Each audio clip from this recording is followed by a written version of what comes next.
let's just dive in, Okay. can we? Yeah, 'Cause absolutely. a lot to talk about. Okay. I'm a pet parent. Why are we always talking about nutrition? Like, why can't we be talking about the fact that something else is happening? Why is this always a conversation every single time we go in to see our medical teams? Right. Well, actually, I think that it's actually really great that nutrition is becoming more and more part of the conversation because I think for a long time we have really shied away from having proactive conversations about pet nutrition. And it's actually when we think about why we do what we do as veterinarians or veterinary technicians, or as you said, pet parents, um, I think we all really approach this with a pet first philosophy. We want to do what's best for our pet. We absolutely want to do the right thing. And the cornerstone of that is good nutrition. And I think we know that the idea of good nutrition and providing the appropriate, complete, and balanced diet for pets is important towards good health.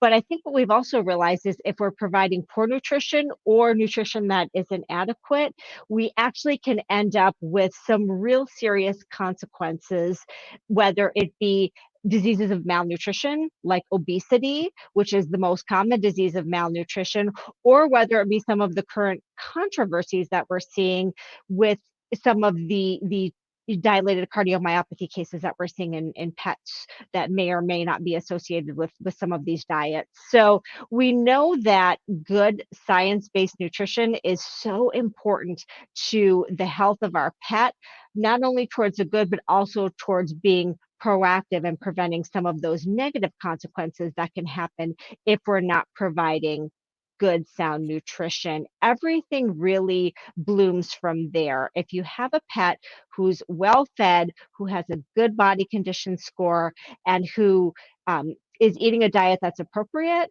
then everything really takes shape from there.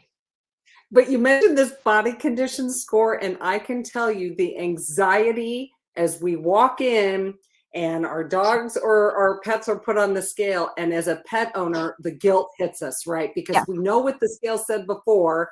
And so there is Hmm. this a little bit of anxiety as an owner coming in, talking to the veterinarian that I'm going to get a little in trouble. And so Right.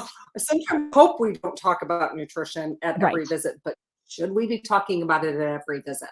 Oh, absolutely. Especially I think that if pet owners feel uncomfortable with that conversation, then that's something that we have to figure out how to talk to them about. And I think that's what this conversation is Yeah. about.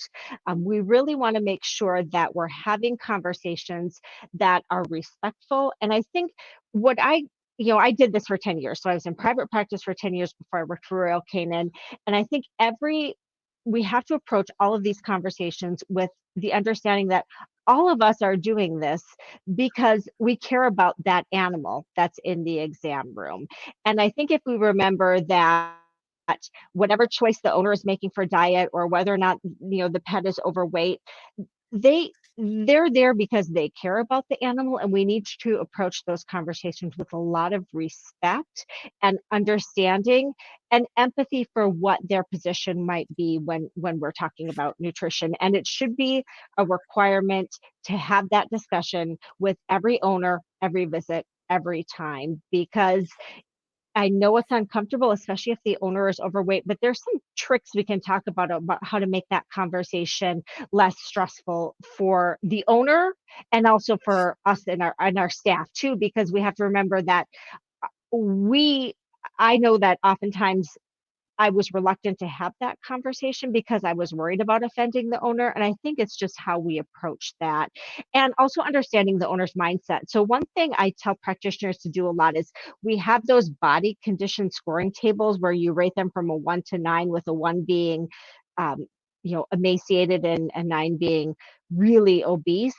And oftentimes, what I'll have practitioners do is hand that to the owner in the waiting room and have them circle where they think their pet is. Ooh. Because if their pet is a 9 and they circle a 5, okay, we have to approach that conversation like that owner does not realize that their pet is overweight or doesn't want to recognize that. And we know Or we that. just think the pet needs a haircut and they're Right, just fluffy. exactly. Or, it's summer now, so I'm gonna be walking more. I mean, all those things that Yes. that you hear. That's a very different conversation than an owner who circles the 9 out of 9. That's an owner who understands, okay, my pet is overweight, and we can approach that discussion with the understanding that your pet is overweight. Let's talk about some solutions to that versus addressing that owner who may not recognize or want to recognize that that's a problem.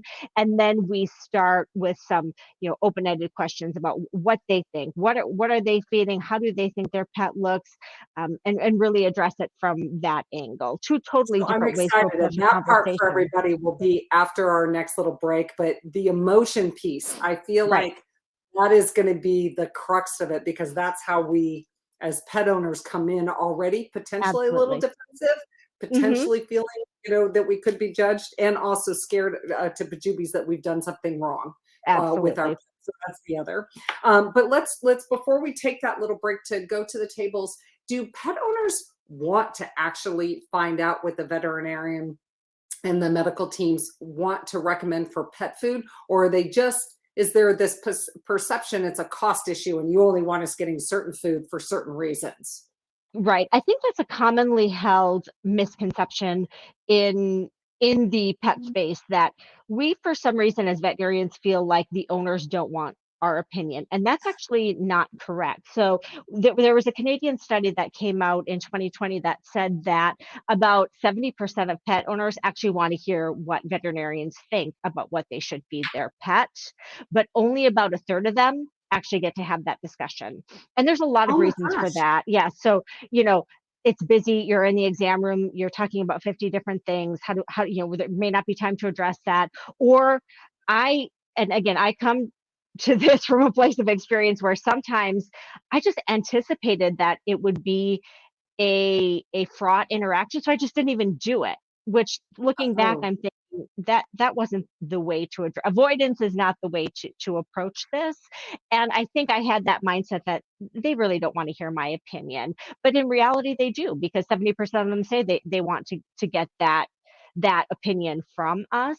And I also think that we've made a commitment when we decided to enter the veterinary profession that we would try to do what's best for the pet. And even though it may feel uncomfortable, I think we have a duty to at least ask if we can have the discussion. So if you have an owner who you think might be a little bit, I don't know how they feel about that. Ask for permission. Say, I'd love to have a conversation with you about X, Y, and Z, what diet you're feeding, how much you're feeding. Are you open to having that discussion? And I think just asking that permission shows a level of respect I think that owners really like.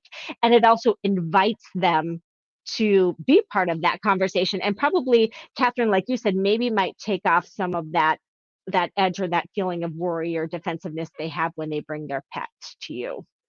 well, and I can share also for those of you who aren't aware, the Bridge Club also talks to pet owners. And in virtually every conversation we have with pet owners, where only our guests are DVMs and technicians, they want the recommendations on Hmm. everything. So they Right. specifically want your medical insight on what is needed across the board, treats and to food, to behavior, to all kinds of things, because we feel like if you say it, and we're doing it, we are the best pet parents because we're following the rules. So Right. that is really critically important as we do look at this. So when do you know you've given too much information? Is there a point where you feel that will we go through that in the next section when we talk about where you have a stopping point? Is that Yeah. something that we'll also discuss? Yeah. So we actually have smaller bite-sized pieces of information are better when you do. We'll also talk a little bit about how do we follow up on that as well, because the worst thing you can do is have that conversation and maybe make some progress or get the owner interested and then never do any follow-up. So we can talk a little bit about that as well. That is so critical.